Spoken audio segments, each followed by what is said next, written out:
feeling useful to others and the ability to help others, I think, is the greatest gift from God. And the ability to feel needed in this world for who you really are and appreciated for who you really are and seen in your true heart and your true soul. And I think a lot of our pain and struggles come from people not seeing us or feeling like we're not really tapping into our true soul.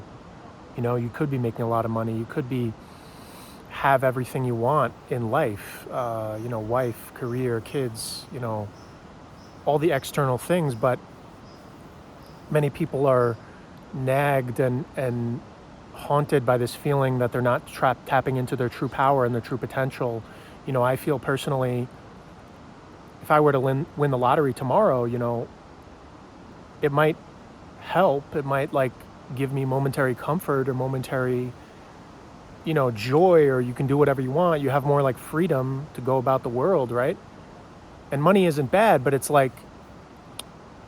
having money and those things is almost confusing when you're not really tapping into your true self. And I think that's the real wealth inside our hearts that we all really desire. Because I think I spent so much of my life feeling alone, feeling lost, feeling rejected, invisible. Where I grew up in New York, I just never felt that anyone wanted to hear me or cared about what I had to say. I felt neglected and abandoned emotionally by my family, friends, community, all that. It just wasn't my place, I don't know. It was a learning experience. And then I was called here to Arizona, where I've lived for almost 6 years. And I've really been on this deep inward journey of finding who I am, doing shadow work, relationships, people, catalysts that have brought me deeper and closer to who I am. It's been really painful, really difficult, I always felt this land of Arizona was very special to me. It felt like home when I got here. There's just a certain power in this land, a certain sense of independence, and that sparked my soul.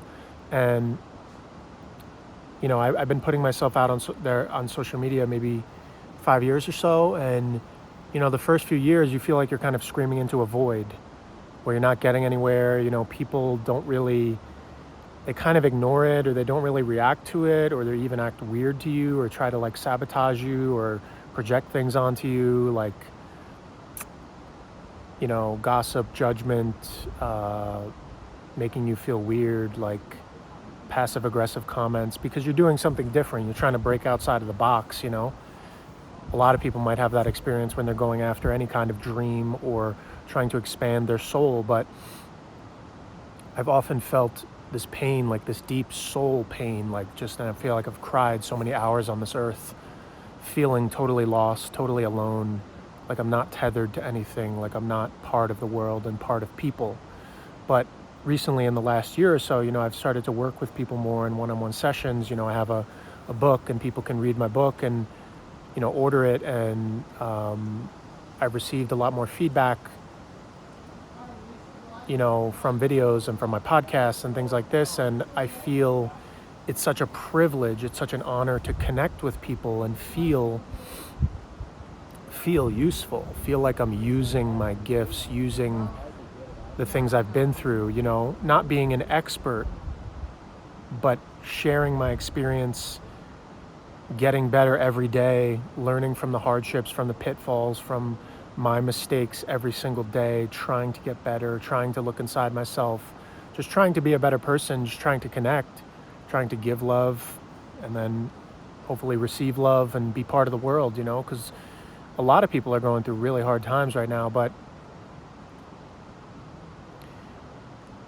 it's so, and I think I maybe didn't even realize that that's what I've been searching for all along, is just to be valued for who I really am.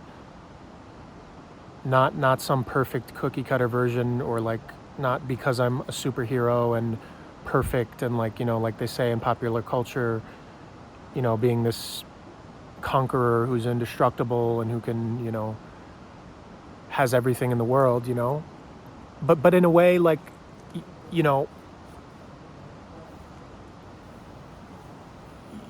you're embodying who you really are, you do have everything in the world. You are indestructible. You are truly wealthy and truly powerful. And money and material things and other things and all the, relationships and like all these issues that I've had with that and depression, anxiety, all this just not fitting in the world, that anger, that angst, that like, I feel imposter syndrome, I hate this life, like all of that can be, solved, not all solved, but like fixed when you're embodying your inner wealth, like your inner power, the power that comes from the divine, that comes from God, and your true purpose on this planet. And I think the important thing is to realize that your family and your friends, the place you grew up, they may not see it, and that may be by design. They may purposely turn away. They may purposely turn their heads. They may purposely turn against you, reject you, like just treat you as if you're weird or invisible. In a way, it's not their responsibility. You may be being called elsewhere. You may have to go on the hero's journey. You may have to go out there and travel and find your new place, find your new people. Like I moved from New York to Arizona. It's the hardest thing I ever did, but it was the most rewarding thing I've ever done in my life. Coming to Arizona alone and starting a new life, and just realizing that, I think a lot of people, they want to feel loved, they want to feel needed, they want to feel truly supported and valued for like the preciousness of their uniquely given, God-given gifts. Everyone does. And I know there's a lot of things that like, there's bad aspects of social media when you overuse it and compare yourself and, are on it too much. But I think for me, it's been such a transformative tool to connect with people and meet them and hear from them and know that I'm not alone and just share these experiences of just, empathic, sensitive souls, basically like coming out of hiding more and realizing like you've always felt super sensitive. You've always felt like a sponge, like you take in too much pain of the world. It's like paralyzing. It's hard to get through the world. You don't understand the transactional and conditional nature of a lot of people's love. And I think just realizing that, and that's the message that I keep trying to put out there, is that it's okay to be you. It's okay to like not like aspects of this world or need your alone time or need to tend to your own heart and accept that calling from God. Accept that, that higher wisdom, that higher calling. And here at the creek, and you do have to find your people. You have to work at that, work at cultivating your inner voice and realizing like there's nothing more satisfying than being who you are and being who you were meant to be on this planet. And for me, it's been really hard. I've felt lost. I've felt alone. I felt like I've shattered into a billion pieces like a glass vase and just, I'm never going to reconstruct this. I don't know what I'm doing.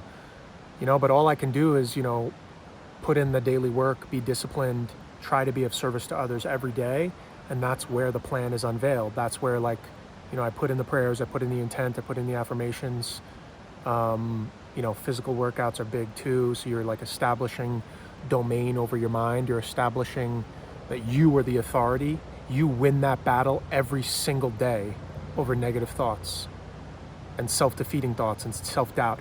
And if you're a sensitive soul and you're highly telepathic and highly sensitive to the collective consciousness, most of the self-hate, quote unquote self-hate, doubt, and just misery and angstiness and all of that you feel on a daily basis is not yours. Probably none of it, because your real soul is powerful and courageous and knows exactly who you are and is an aspect of God. And that's the wealth of this existence. And I think, talking about money and things like that, that will come like after you, because it's just like magnetic and you're starting to embody who you really are, because you can't fake that. People know that. Even the people that are like the most unconscious and not intuitive at all.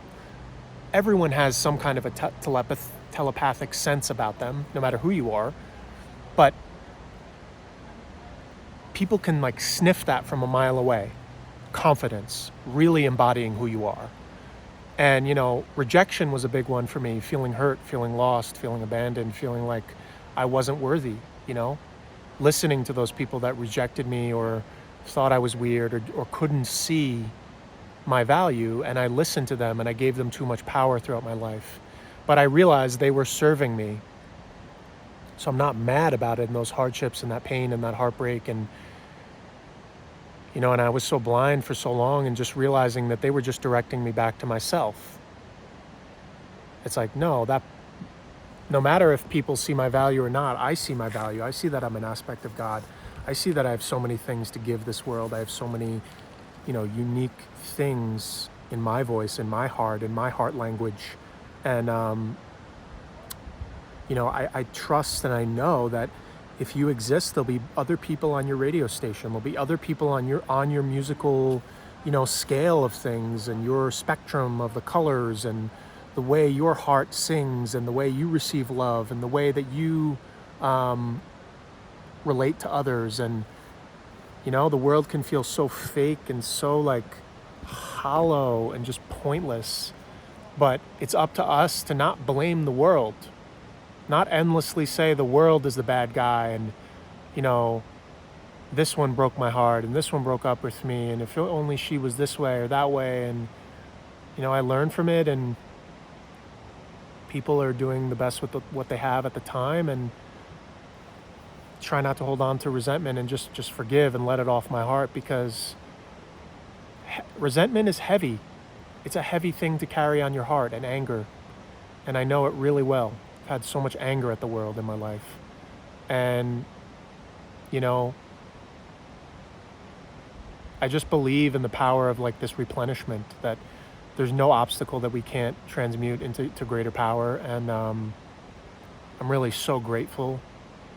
And every time I connect with someone, or people, say things to me about how, just feedback of things I share on the podcast, wherever, it's just, or in real life, wherever, it's just, it really touches my heart. Like it really sparks me in a deep place and it keeps me driving forward. And that's the wealth that I aim to cultivate every single day of my life.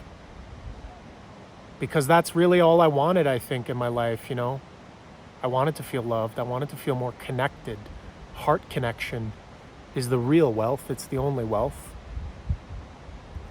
And then embodying more of who you really are and realizing the rejection, the pain, the ridicule, the gossip, or whatever people were doing and saying to you, it's only just leading you back to yourself, for you to take up that sword within yourself, own your power, go out on the hero's journey, be alone for as long as you need to,